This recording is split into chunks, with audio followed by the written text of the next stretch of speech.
Have you ever felt a quiet rage building inside you, but instead of releasing it, you shove it down, smiled and carried on? What if I told you that that anger isn't a weakness? It's your soul saying, I'm ready for change.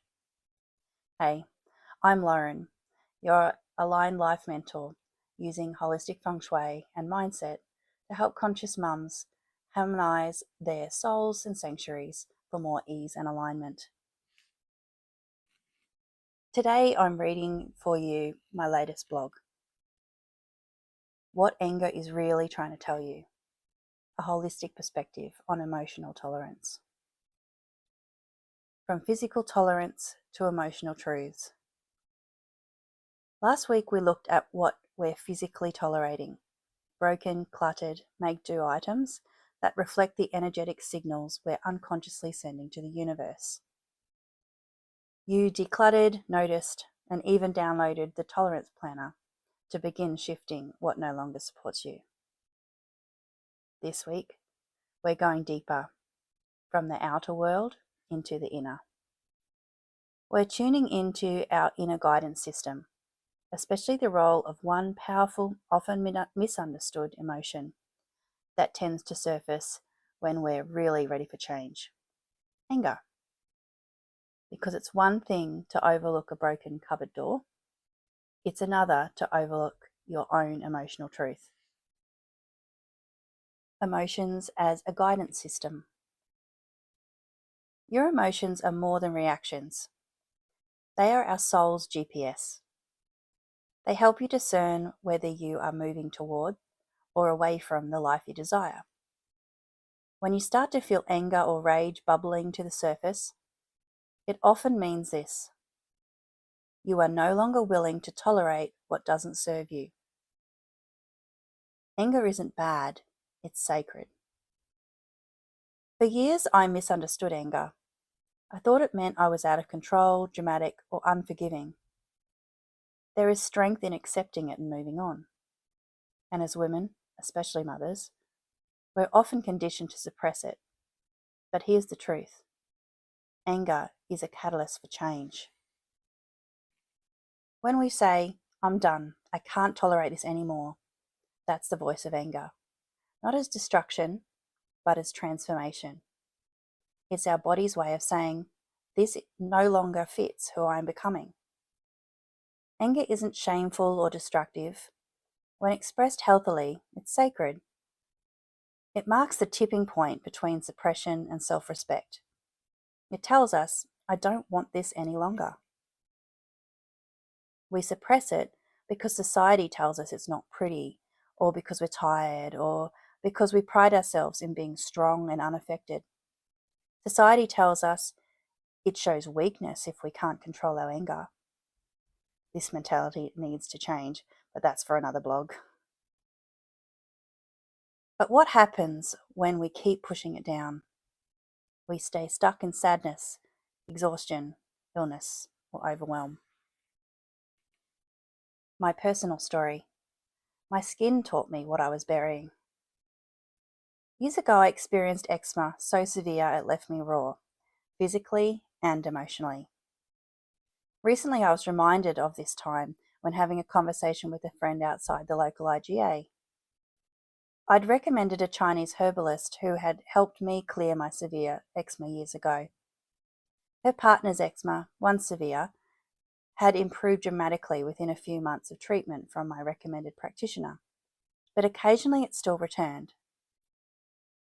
For me, the herbs helped clear my skin, but the transformation came when I acknowledged what I had buried, what I had tolerated, and I'd seen the same pattern in others. Treat the surface and it returns. Heal the root and you shift for good. We both agreed, while the cream helps manage symptoms, the root cause goes deeper. I shared how I no longer get eczema since I started paying attention to the metaphysical root of the condition. In traditional Chinese medicine, skin conditions are a sign of an overheating liver. I still recall Dr. Wolf telling me in his Chinese accent at my first consult, internal heat. The liver is responsible for eliminating toxins, not just physical toxins, but emotional toxins too. The liver processes or stores anger, rage, and resentment when suppressed. I likened my eczema to a toasted marshmallow, crusty on the outside, but mushy on the inside. When I learned to stop suppressing my anger and started honoring it, I noticed major shifts in both my body and my life. Not because I exploded with rage, but because I allowed myself to feel what I'd been trying to avoid, to let it move through me. To be honest, I actually didn't even realize I was suppressing anger because I just got on with life. This process of unmasking what I'd suppressed after years of toxicity in my past relationship was eye-opening, to say the least. To this day, I rarely ever get eczema, and if I do, I treat it through feeling and healing, rarely needing cream. We tolerate emotions we don't feel safe to express. We say we're fine when we're crumbling. We stay strong when we need to break down. We suppress anger because it's easier to stay numb or sad. But when we feel the emotion fully, it moves. When we tolerate it, it stagnates. That's why attuned self-care isn't just a face mask or tea. It's space to feel, to process, to unbury what's been ignored. The emotional guidance scale, a map towards flow. This is where the emotional guidance scale comes in. This tool is a map of vibrational emotions ranging from low vibrational, like despair or powerlessness, to high vibrational, like joy and empowerment. Where you are on this scale shows your current relationship to resistance or allowance. Anger is a powerful spark that fires up the breakthrough, the shift from suffering into flow.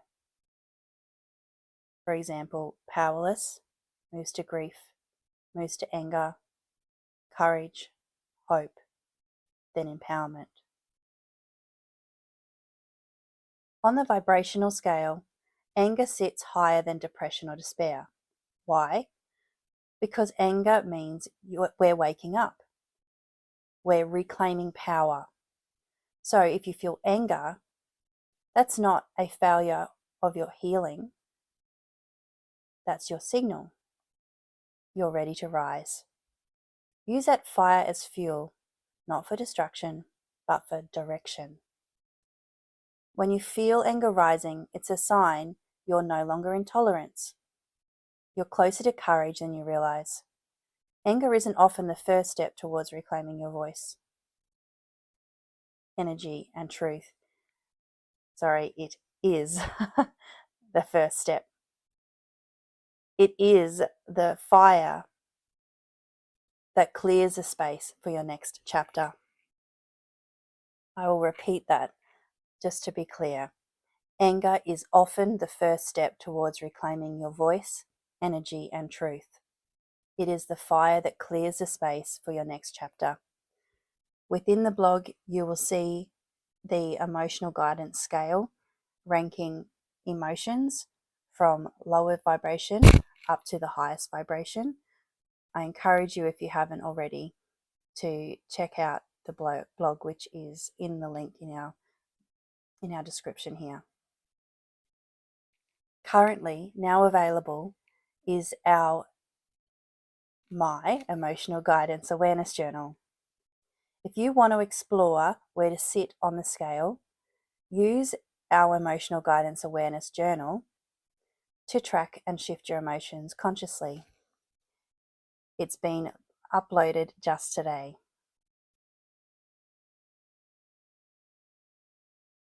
A loving nudge to tune in. This week, let this be your sole practice to tune into your inner emotional guidance system. Notice your emotions, especially when anger arises. Ask what it is pointing you towards. Honor it without judgment, and let it guide you back to what matters. Your inner wisdom knows. Feeling your truth is the first step to aligning with your future, your higher self. When you stop tolerating what keeps you small, your energy shifts, your environment shifts, and your life begins to move. If you want to go deeper, you can revisit last week's blog, Feng Shui and Tolerances, for the outer world reflection if you haven't already, then return to this one for your inner world shift. I ask you to reflect this week. What are your emotions telling you about where you are at now and what you really want? Thank you so much for taking the time to listen today or to read our blog. We hope that it gives you the knowledge you need to continue to make positive changes in your own and your little ones' worlds. Please feel free to share this if you think somebody else could benefit from it. Love and blessings to you.